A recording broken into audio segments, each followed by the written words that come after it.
Professor Walter Maierovitch, boa tarde também. E aí, o que o senhor já acompanhou até aqui desse julgamento? Qual a avaliação dos votos e esse pedido de vista hoje também?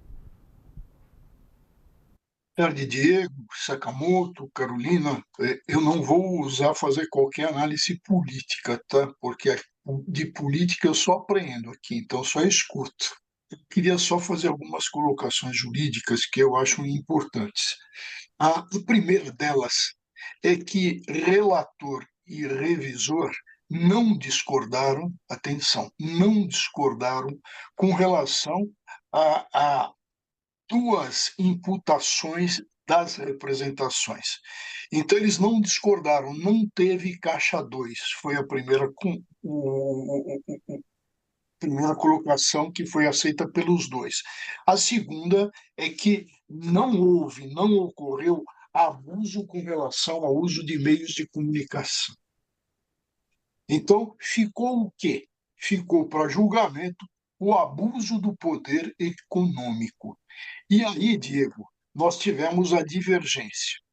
E a divergência é muito simples da gente enxergar, porque, de um lado, temos o relator, o juiz Falavinha, que disse que o dinheiro, as verbas da pré-campanha não são consideradas. Então, ele deixou o quê? Só o gasto do Moro com relação ao Senado. Então, nós estamos falando de 5 milhões e pouco. E quanto gastou o Álvaro Dias, por exemplo? Também 5 milhões. E a diferença entre os dois foi de 4%. Hein? Bom, então, a primeira colocação é que vamos tirar fora a questão das verbas da pré-candidatura. Agora, o que fez o revisor? O revisor falou: não, não, isso está incluído. Por quê? Porque o Moro se aproveitou dessa situação para se mostrar mais. Então, ele teve vantagem, então inclui. E ele incluiu até 535 mil reais, que é da verba de segurança. E aí ele errou em cheio. Mas a controvérsia incluem ou não as verbas de pré-campanha. Em relação a essa de segurança, ele erra, e nós temos um exemplo aqui em São Paulo, com relação ao Boulos.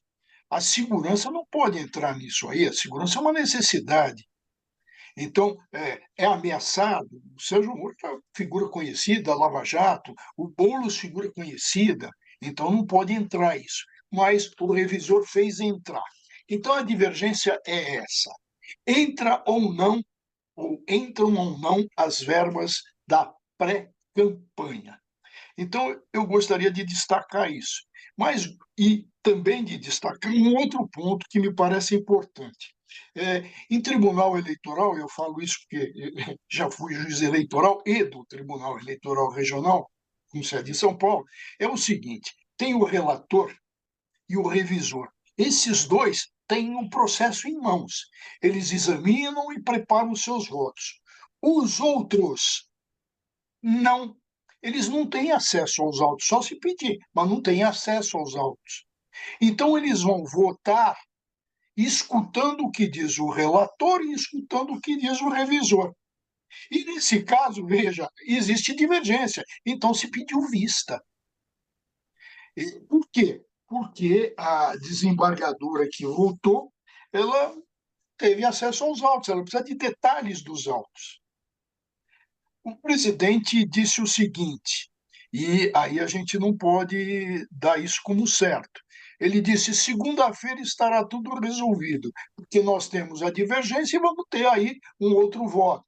E a partir daí nós vamos pensar e já sabemos, cada um vai votar e segunda-feira está tudo encerrado. Não, não é assim. Alguém pode pedir vista. Bom, Diego, eu tenho 5 milhões de anotações aqui, mas vou passar a bola e depois a gente volta.